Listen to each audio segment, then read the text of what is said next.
The final story I'll close with is one that takes place on Easter morning on Fifth Avenue, New York City, 1900. It was popular in the early 1900s to go stroll Fifth Avenue, to go out for a parade, an impromptu parade. And if you look closely in 1900 on Fifth Avenue, you'll notice a sea of buggies and then one single car.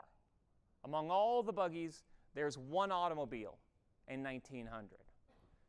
Fast forward to 1911, just 11 years later, same street, same day, Easter morning, Fifth Avenue, and you'll see a sea of automobiles with one buggy.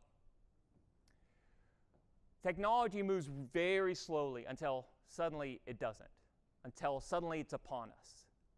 And I think we hear a lot about innovation, and we hear about all of these things that are percolating on the surface, all of these things we've been hearing about for decades now. And some of them feel like, oh, they haven't quite come to fruition. But if we look back, technology has a way of moving very slowly until suddenly it doesn't, until suddenly it's upon us. We got the first computer in 1942, but it would be decades until computing became ubiquitous.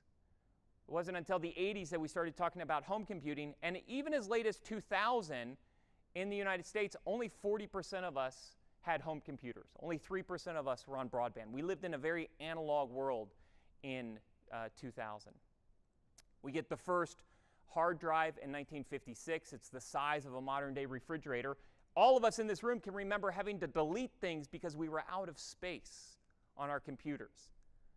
The idea that we would just take unlimited numbers of pictures on a phone, when we want to send somebody an idea, we just take a photo and send that to them, would have not been embraced in the 1980s when storage was a scarce commodity.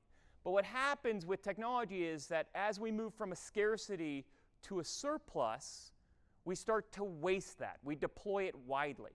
You see that happening today with image sensors, where they went from once scarce resources to an abundance. We then deploy them widely. Look at your mobile phone today. Not only do you have an image sensor on the back of the phone, but you have an image sensor on the front of the phone.